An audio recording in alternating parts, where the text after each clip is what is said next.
ನಮಸ್ಕಾರ ಸ್ನೇಹಿತರೆ. ಬೆಂಗಳೂರು ಹೊರವಲಯದಲ್ಲಿರುವಂತಹ ಆನೇಕಲ್ ಅಕ್ಷರಶಃ ಕ್ರೈಮ್ ಸೆಂಟರ್ ಆಗ್ತಿದೆಯಾ ಅನ್ನೋ ಅನುಮಾನ ಮೂಡ್ತಾ ಇದೆ.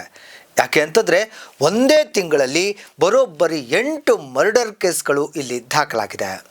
ಇದು ಅಲ್ಲಿನ ಜನರನ್ನು ಬೆಚ್ಚಿ ಬೀಳಿಸಿರೋದಷ್ಟೇ ಅಲ್ಲ, ಪೊಲೀಸರಿಗೂ ಕೂಡ ದೊಡ್ಡ ತಲೆನೋವಾಗಿದೆ.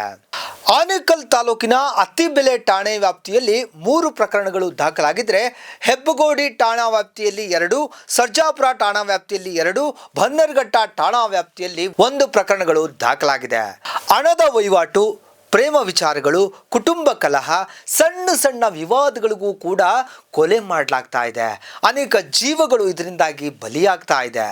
ನವೆಂಬರ್ ಒಂದೇ ತಿಂಗಳಲ್ಲಿ ಬರೋಬ್ಬರಿ 8 ಕೇಸ್ಗಳು ಬೆಳಕಿಗೆ ಬಂದಿದೆ. ಇದು ದೊಡ್ಡ ಆತಂಕವನ್ನೇ ಸೃಷ್ಟಿ ಮಾಡಿದೆ. ಇನ್ನು ಆ ಕೊಲೆ ಪ್ರಕರಣಗಳು ಯಾವ್ಯಾವುದು ಅನ್ನೋದನ್ನ ನಾವು ನೋಡೋದಾದ್ರೆ, ಅತ್ತಿಬೆಲೆ ಠಾಣಾ ವ್ಯಾಪ್ತಿಯಲ್ಲಿ 3 ಕೊಲೆ ಪ್ರಕರಣಗಳು ದಾಖಲಾಗಿದೆ. ಅದರಲ್ಲಿ IT ಉದ್ಯೋಗಿ ಶ್ರೀನಾಥ್ ಅವರ ಕೊಲೆ ಕೂಡ ಒಂದು. ಸೇಮ್ ದೃಶ್ಯ ಸಿನಿಮಾ ಸ್ಟೈಲ್ನಲ್ಲಿ ಆತನ ಸೋದರ ಸಂಬಂಧಿ ಪ್ರಭಾಕರ್ ಮತ್ತು ಸಹಚರ ಗೋವಿಂದ್ ಗುಂಡು ಹಾರಿಸಿ ಆತನನ್ನು ಕೊಲೆ ಮಾಡಿದರು. ಇನ್ನು ಬಾರ್ಗೇಟ್ ಬಳಿ ತಮಿಳುನಾಡು ಮೂಲದ ಬಲರಾಮ್ನನ್ನ ಕ್ಷುಲ್ಲಕ ಕಾರಣಕ್ಕೆ ಕೊಲೆಯನ್ನು ಮಾಡಲಾಗಿದೆ. ಇನ್ನು ಮುಂದುವರೆದು ಪತ್ನಿ ಮೇಲೆ ಅನುಮಾನಗೊಂಡಂತಹ ಪತಿ ಪಾದರಸದ ಇಂಜೆಕ್ಷನ್ ನೀಡಿ ತನ್ನ ಪತ್ನಿಯನ್ನೇ ಕೊಲೆ ಮಾಡಿದಂತಹ ಕೇಸ್ ಕೂಡ ದಾಖಲಾಗಿದೆ.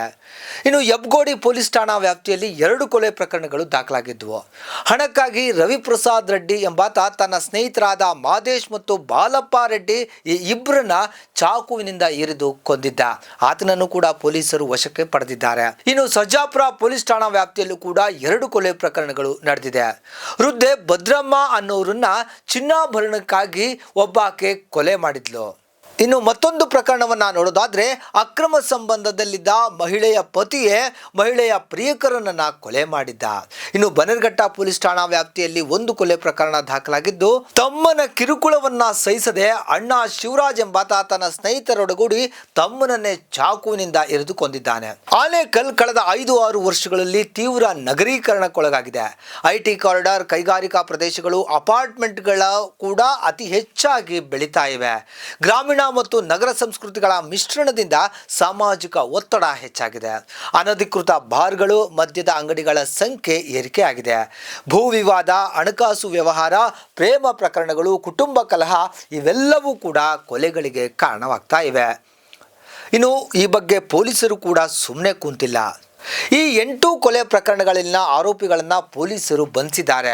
ಆದರೆ ಒಂದೇ ತಿಂಗಳಲ್ಲಿ ಇಷ್ಟೊಂದು ಕೊಲೆಗಳು ನಡೆದಿರೋದು ಸ್ಥಳೀಯರಲ್ಲಿ ಆತಂಕವನ್ನು ಮೂಡಿಸಿದೆ. ಇದೇನು ಬೆಂಗಳೂರು ಹೊರವಲಯನ ಅಥವಾ ಕ್ರೈಮ್ ಸಿಟಿಯಾ ಅನ್ನೋ ಚರ್ಚೆ ಶುರುವಾಗಿದೆ. ಇನ್ನು ಪೊಲೀಸ್ ಅಧಿಕಾರಿಗಳು ತಿಳಿಸಿರುವಂತೆ ಪ್ರತಿ ಠಾಣೆಯಲ್ಲಿ ರಾತ್ರಿ ಗಸ್ತನ್ನು ಹೆಚ್ಚಿಸಲಾಗಿದೆ. CCTV ಕಣ್ಗಾವಲು, ಪೊಲೀಸ್ ಪೇದೆಗಳ ಸಂಖ್ಯೆಯನ್ನು ಹೆಚ್ಚಳ ಮಾಡಲಾಗ್ತಾ ಇದೆ. ಆದರೆ ಸ್ಥಳೀಯರು ಹೇಳೋ ಪ್ರಕಾರ ಇಲ್ಲಿ ಪೊಲೀಸರ ಸಂಖ್ಯೆ ಕಡಿಮೆ, ಆದರೆ ಕ್ರೈಮ್ ರೇಟ್ ಜಾಸ್ತಿ ಅಂತ ಹೇಳ್ತಾ ಇದ್ದಾರೆ. ಒಂದೇ ತಿಂಗಳಲ್ಲಿ 8 ಕೊಲೆಗಳು ಆನೇಕಲ್ ತಾಲೂಕಿನ ಭದ್ರತಾ ವ್ಯವಸ್ಥೆಯ ಮೇಲೆ ಗಂಭೀರ ಪ್ರಶ್ನೆಗಳನ್ನು ಎತ್ತಿವೆ. ಸರ್ಕಾರ ಮತ್ತು ಪೊಲೀಸ್ ಇಲಾಖೆ ತಕ್ಷಣ ಕ್ರಮ ಕೈಗೊಳ್ಳದಿದ್ದರೆ ಆನೇಕಲ್ ಮುಂದಿನ ದಿನಗಳಲ್ಲಿ ಕ್ರೈಮ್ ಸೆಂಟರ್ ಆಗೋದ್ರಲ್ಲಿ ಯಾವುದೇ ಅನುಮಾನ ಇಲ್ಲ. ನಮಸ್ಕಾರ.